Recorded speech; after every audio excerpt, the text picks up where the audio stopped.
Hey everyone, welcome back to a Latent Space Lightning Pod. This is Alessio, partner and CTO at Decibel, and Swix is running late, so we'll just get started and maybe you'll join. Today, I'm joined by Jack and Mart, who were the two researchers behind the Factorio Learning Environment. Since we had multiple guests on the podcast before bring up Factorio both as a hobby and a way to think about building startups, we thought we would do this episode today to figure out which models are best at Factorio and some learnings in heavy model learn through games. We talked about the Voyager paper with Minecraft in the past, so welcome to the show.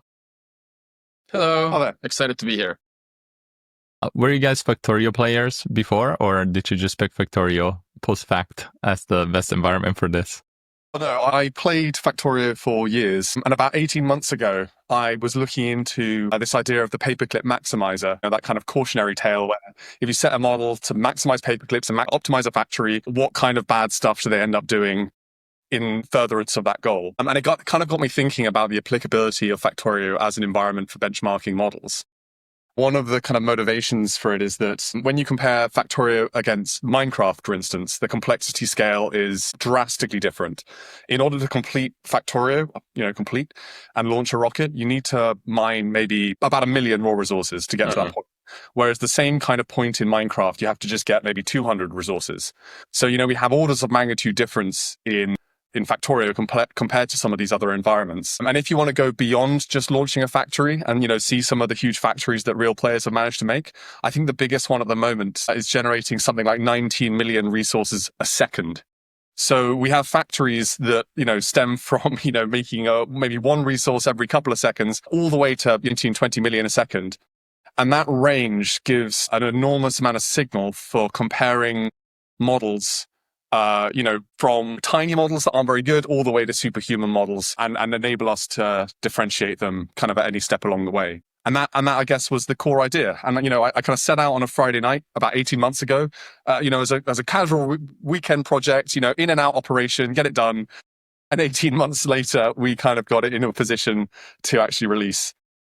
Mark kind of joined working on it about 9 months ago or so. And we really started focusing on this about 3 months ago and just trying to clean it up and get it into the public, basically. I was on the complete opposite side. I had never played Factorio before joining, but I was kind of sold by Jack because of all the reasons that he just brought out. And then I remember I had to do the full tutorial before even starting on actually building this thing. And already during the tutorial, I could kind of see the complexity and the opportunities for this. And it was then really cool to kind of see as we build this thing, where these models get to and where do they kind of fall short. Yep. It would be great if you start sharing your screen. We can kind of run through your FLE blog post, paper / whatever the right nomenclature is nowadays. Sure. So yeah, at a high level, I guess, for people that have never played Factorio, that are watching this on YouTube, you can kind of see what the environment looks like. It's kind of like a cyberpunk industrial game. I don't know how else you guys would describe it. Let's start from the game hardness. Was it easy to plug a model into the game? Like, does it already have like an API? I know Minecraft has very good support for kind of like shell commands and all that. So it does to an extent. Exactly the same as Minecraft. Factorio exposes a low-level Lua API to interact with the game. The way you mod Factorio traditionally is you write some Lua scripts, you hook that into the game, and then when events happen, your script runs. But this doesn't really work for doing what we were interested in, which was kind of running this at scale and getting, a cluster of servers running. So we had to develop an entirely different way to mod the game by exploiting the admin console of multiplayer Factorio servers. So, you want to run a Factorio server with your friends. One of you's the admin. And as an admin, you have a little console where you can ban players. You can change the permissions of different players and just basically modify the state. And what we realized is we could hook into this admin console over the network using a protocol called Archon, carried by TCP. And this basically enables us to execute actions in the game remotely and kind of shard them across dozens or hundreds of Factorio servers, which is necessary if you want to do training or any of the other workloads you might need at scale. So going back to your question, what's the harness like? It was very easy to get a low-level harness working. Tell the character, move one step to the left, move one step to the right, that kind of thing. But that type of approach is probably much better suited to training models from scratch. I guess a Markov decision process architecture where, you give it a bunch of these low-level actions and you train a network just to, maximize the order in which these low-level actions are executed in order to get an outcome. But such an approach would prevent you using any of the pre-training that large language models have got. So that forced us to think a bit more carefully about what interface we could expose to these models. And we ultimately settled on a code synthesis approach where these models would write Python code, and in that Python code would invoke certain high-level actions, such as move to this distant point or place an entity next to another entity. And you'd leave it up to the model to think about how to abstract these actions into a structure that would give it an ability to manage factories of arbitrary size. You want the model to be able to come up with classes, with functions, with data structures, such that when it has a factory that might be producing millions of resources a second, it might be sprawled over a huge amount of the game space, it needs to be able to reason over these different parts of the factory efficiently. So we decided Python, because the models, pre-trained models are pretty good at Python, and that was, a reasonable choice. We kind of set up this harness. The models write Python. They execute a Python in the game, which results in factory segments like you can see on screen kind of coming into being. And then the models get given a score, which is basically the production statistics, what it's producing a second. And we also keep track of milestones, such as technologies the model was able to come up with, or new items that they were able to create for the first time. So we have these kind of two reward signals that complement each other. And the reason why this is necessary is to avoid certain, I guess, behavioral collapses where a model might choose, for example, to mine coal and mine 1 billion or 1 trillion coal, and that's all it does. And that would give a good score. Like that would have a high production score, but it would probably indicate something has gone very wrong in the evaluation or training process. So we have a couple of different ways of measuring model performance. Yeah. And then can you talk about the lab play versus open play structure of the two tests you ran? Yeah, I think one of the biggest questions for us was to figure out what do we actually want to evaluate in this environment. Because lab play is simpler. Lab play is you give the model a task to create a factory of some entity, and then the model just needs to create a factory using our API. That gives you an easy way how to evaluate the upper bound on the performance, because we have 24 target entities, and each new entity is more difficult than the previous one. And then we quickly saw essentially the upper bound of like how large factories can these models create, because you need to, for every input requirement, you need to create another subsection and then connect that section to all that. So lab play is simple in that sense, and it very specifically measures the spatial reasoning of the models. Can they use the API? And how well can they work in constrained environments? Now, open play is the unbounded, create the biggest factory that you can think of type of environment. Lab play is in that sense a subset of open play, where in open play now the models have to actually create their own objectives as well. Because if you just give it the goal of create the biggest factory, it needs to make that large goal into sub goals. First let's create drills, then let's create inserters, then let's put them down, then let's create a mine of this resource, that resource, all that. And so you have these two, let's say, abilities at play there of one is the model actually good at using the API and working in Factorio? And two, what objectives does the model set for itself? So for instance, one of the interesting things we saw was that DeepSeek was quite decent at lab play. It was kind of on the level of GPT. But in OpenPlay, DeepSeek was terrible because what it often just decided to do was, let's just create more chests. Yes, let's create 250 chests and put them in a nice little line. And Exactly. that is my factory. Exactly. So you can really see the myopic and short-term objective setting at play in the OpenPlay, because a lot of the times the weaker models, they didn't think 4 or 5 steps forward. They just created, fell down to just crafting entities, putting down one drill versus actually creating an automatic setup. But integrating all of the components together. Yeah, exactly. I'm curious, what is the real world analogy to lab play and open play? I think it's very significant that Claude is so much better than DeepSeek in open play. And are they just missing a post-training step? And what is the task that this corresponds to? So I think that the thing that the task is long-term planning. Basically being able to reason over things, figure out an appropriate objective, and maintain that objective for an extended context without kind of losing the plot and diverting into different areas.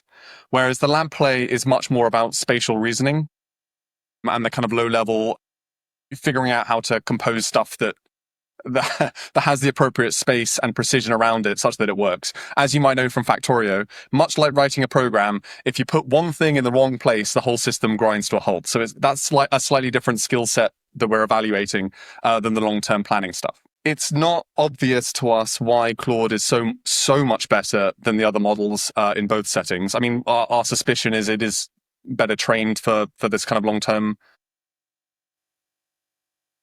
planning aspect.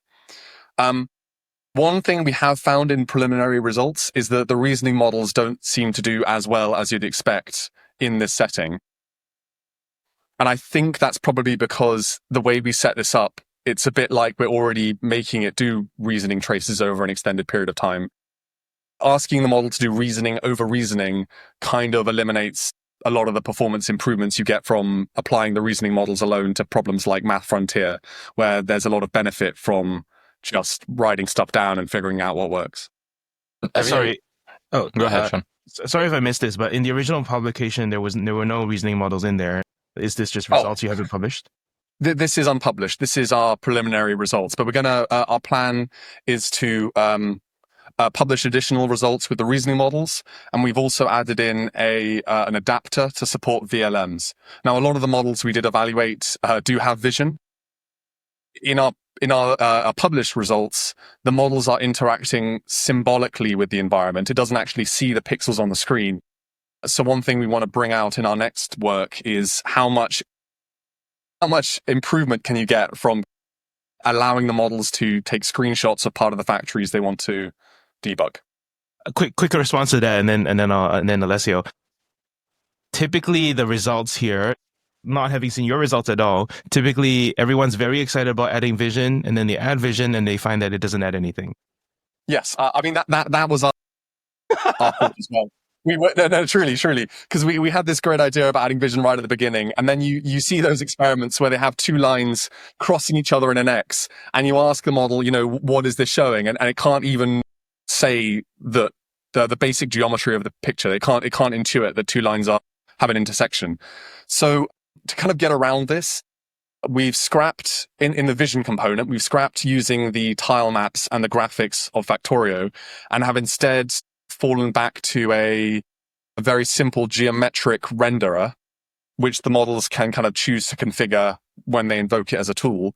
And the hope there is that we can stumble upon the right vision mode that these models are reasonably good at.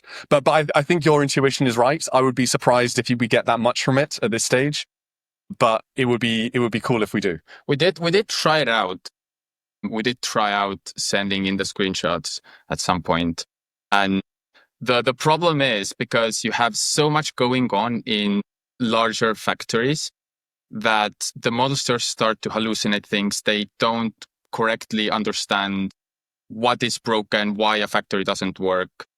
It gets very detailed very fast. And in our testings, when we made this decision, as you said, adding vicinity just didn't improve things. And it sometimes made it even worse because they started hallucinating entities that weren't there and started doing often went on tangents that weren't actually real in the game state. Right now, at least, the vision actually wouldn't improve. Now, of course, as we go on, the models get better and better. It might improve in the future, but that's at least the current state what we found. Yeah. And if you guys can scroll down to the environment part, there's a couple things that compared to the Voyager paper were interesting. So in Voyager, there was this idea of like self-discovery of actions where the model could like then save skills in a skill library and then reuse them later. It seems like here you have memory, but it's unclear if the model can save actions or if they can only use the tools that you specified. What was the design decision there? Sure. So apologies for not being clear in the publication, but the models can define classes, they can define functions, and then execute them later. Only Google models tend to do this, which is quite interesting. Another finding we discovered was that each of the models we evaluated had fundamentally different coding styles. Claude, for instance, the Sonnet 3.5 was very much fire and forget. It would write code in a kind of Pythonic way, just like let it fail, don't be careful about it. Whereas GPT-4 would use defensive programming, use self-assertions, so basically asserting facts about its internal state. And what else was it doing? Is that fair? Yeah, I think GPT-4 had and the same with Mini as well, if I remember correctly. They had a much more defensive check before we do anything. Check before we do anything. But funnily enough, often those checks were also incorrectly set up. So it tripped itself up with its kind of overly defensive nature sometimes. Yes. So, we have all these capabilities in the environment. Agents can define skills. They can incorporate the skills. This gives agents a lot of reach as the factories get bigger. You could imagine they could create, quite sophisticated, like for example, they could create hypothetically an NSAT solver in the kind of namespace and then use that for a correct item and entity positioning in the game if they were able to do this. As I say, models are fairly rudimentary at the moment, but part of the motivation for this environment was to enable us to evaluate superhuman models and the evolving state of the art and not become irrelevant in 6 months, as happens to a lot of existing benchmarks when they kind of max out. It is also a bit different compared to Minecraft because in Factorio, a skill is because it's very dependent on the environment. Where do you have your resources? What is the current state of the factory?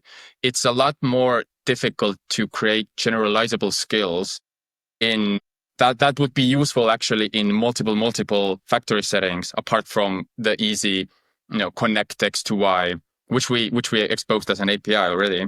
So we did also give it a go at the early stages, but we found that often the skills weren't that reusable that you would hope, at least, because of exactly the reason that as soon as your environments change, if you make a skill over creating a factory, then that skill must be really general and like cover all the edge cases to actually correctly be usable later on. Maybe it's a little bit more like, Minecraft, the rules don't change that much, or the environment doesn't change that much. And with Factorio, you are literally changing your environment every time you build. Yeah. Yes. I mean, what you kind of hope to see, I guess. Who said there was a kind of a principle, not the Peters principle, but it basically says that in an organization, the technology you develop tends to mimic the communication structures that you find in the organization. And I was kind of hoping to see a similar pattern emerging here, where the abstractions and the code structures that the model invented would align quite closely with the topology of the factory it had created. let's say it had one section which was just about mining and then one section which was just about manufacturing, I was kind of hoping to see that it was able to bring that out and abstract that away to enable it to generalize better in future. But we haven't yet seen this. I mean, this is something we hope to see when we start training, but that's an open question. Did you ever try adding web access, like search? No, we haven't. I mean, we kind of considered this. I mean, there's a couple of sources of data, I think inspired by MindDojo, where we pulled in a lot of data about Factorio on one hand, and then we pulled in a lot of factory blueprints that people created on the other hand, and tried to use RAG, basically. Sorry? Yeah, that's right. There's a huge community of these pre-made things that we know the properties of. Yeah. Yes. So I mean, I guess we haven't really. We still want to try this, but it became a bit of an adjunct to the core work, doing this extra stuff. One of the issues we found with blueprints is that, first of all, they're specified declaratively, much like you get a Terraform, or a CloudFormation infrastructure as code kind of blueprint, which said where everything had to be, but it didn't provide the imperative steps necessary to get there. So on one hand, we have our Python code that the agent writes, which are the steps one after the other to get to the factory. And on the other hand, we have blueprints to just say the final state. So we spent a fair amount of time trying to bridge this gap. And we came up with some, I guess, procedural factory generation techniques, which could take a declarative blueprint about what this factory needs to look like, and then deduce the steps necessary to get there. The downside of this is that it's very low level. You're not getting the abstractions that you'd like to see. But on the plus side, we have a lot of that data. We have tens of thousands of these factories. So I'm thinking that this is the kind of thing that would be really useful just to train the model to do from scratch and just give it, 10,000 examples of factory units that people have made, learn on it.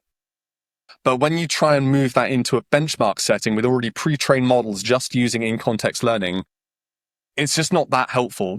1,000 lines of Python telling you how to make this kind of factory unit, which it may not be directly applicable to the agent's immediate objective, it didn't really give us any uptick in scores. So I think we kind of put that in the bucket of what we're going to do when we start really throwing compute at it. So for example, when we did all these experiments, we kind of accumulated about 1 million programs that agents have written with scores attached.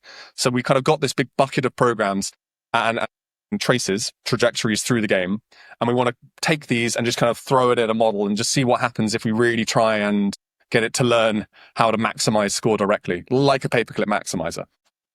Is there any mechanical advantage to being an AI in Factorio? I remember when DeepMind was building AlphaStar, the StarCraft thing, one of the big advantages that it had is that you can, again, so precisely click on units and manage them versus a human kind of has some margin of error. If you were to put the top Factorio players versus your FLE, is there like a big skill gap still? Or do you feel like at some point it's more about just the long-term planning is really what comes into it? There's a big skill gap. As mentioned, because they execute Python programs, they can kind of come up with quite complicated policies, which a human player would have to kind of develop on the fly. So in that sense, the agent has an advantage. But when we kind of track the number of ticks it took to execute these policies against the number of ticks a human player would spend to get somewhere, the gulf between models playing this and humans playing it is absolutely enormous. So, for example, the current record for speedrunning is about an hour and 20 minutes to get to a rocket launch. Whereas when you measure the ticks, it took models something like 8 hours or so to get to the point where they have a kind of working factory that could make a few things, let's say iron gear wheels or electric circuits or maybe some science, and maybe start progressing through the tree. So, there's probably 100 times difference in the competency of these models untrained than a human expert. But I mean, again, maybe a better experiment would be to take someone who'd never played the game before, yes, put them in the game and then compare it with the models, because the models, they have never been trained on this stuff. They only know a little bit about Factorio. They have the manual of how to interact with it, and they just They just have to go and try their best. So maybe that's what we should do. I should try and recruit my fiance and kind of make her sit down for 10 hours in front of the game and see where we get. That was me 9 months ago with the tutorial. That was, yeah, fair enough. Yeah. first time I to like jump. I don't think there is a mechanical advantage per se. I think the largest improvement, as Jack said, is purely what type of a structure are they able to come up with, and if you do start to train against that objective, then probably we might see some wacky structures which maybe humans haven't thought of in the future. But that's the gap towards there and the road towards there is long. Awesome, guys. Well, this was great, and there's a lot of Factorio fans. As we wrap up, a couple things. Are there any games that you wish people would build similar experiences on, just to see how the models perform? Maybe it can be, different types of games that are not more builder driven. I mean, personally, I would really like to see some agents made for playing Age of Empires 2, because it's such a well-designed game, and the community's kind of come back over recent years. But the AI of the models in the game is really terrible, and I think it'd be really fun to see how good we can train these models to play that game. I was thinking about the exact same thing. Age of Empires 2? Yeah. Oh. I was also thinking Age of Empires along, which I think is more like a StarCrafty type of area rather than Factorio, but that would be. Before we wrap up, I just want to quickly scroll down just to kind of bring out some of the results very briefly, just to kind of emphasize that we found that this is on a log-log graph. So we see that Claude right here has almost got twice the score of the nearest best model. And then you have your Geminis and your GPT-4s, and all the way down here, you have GPT-4o Mini, which was so bad upon occasion, it actually begged to be turned off. It gave up and said, I can't do this anymore. Please reset me. And then it would refuse to do anything else for like 100 steps. It's pretty So I smart. think maybe the kind of ambition or determination is some kind of latent factor in the competency of these models as expressed in the game. That's like when Doctor Strange just sees all the futures and it's like, I just need. 1% chance. I'm out, guys. Yeah, exactly. I think getting models to acknowledge that they cannot do something, actually, I think it's an interesting form of refusal, or knowing the limits of their competence, because I think often we're incentivizing these models to say anything. Yes. And so to me, that's almost a positive result. And it's just saying we're not going anywhere. Like, I'll give a positive reward for that. Thanks for trying. Yeah, I mean, just to give you the floor, please highlight, anything else that you got a lot of responses on this when you launched it. Any other popular debates or misconceptions that you want to address? I don't know if we have any that we didn't directly already touch upon. Well, I can say something then. So, our plan, this was basically this work was phase 1 of a phase 2 plan.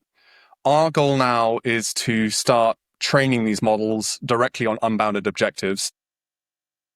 We think that there is a pretty strong application to this in terms of to the field of model alignment, specifically because in this instrumental convergence hypothesis, the paperclip maximizer hypothesis, where we think that certain behaviors are always going to emerge, regardless of whether it's a human doing it or whether it's a machine, one really stands out, which is goal content integrity, specifically the reluctance for people or maybe models to change their goal once that goal has been set. So we really want to train these models, basically build a paperclip maximizer and see whether this behavior emerges. Because if it does, that I think might force us to change our attitude towards alignment, which is heavily based on this kind of incremental approach. But if we get to a point where the models are very clever and they don't want to have their objectives changed, it kind of means we only have one really good shot to set their objectives ahead of time, because otherwise it's going to become quite hard to do it down the road. So this is a kind of an open project. Appreciate support from anyone who is interested in this work or has had experience in either alignment or in training these models. My email address is in the link next to my name. So, we're currently based on the GPU mode Discord in a kind of private channel, but send me an email. We'll get you involved. And if you want to help out, we've got, literally dozens of things that we think would be really exciting directions to take this work. Cool. Yeah. Thank you guys for joining. Thank you very much for having us. Thank you for having us. Have a nice day.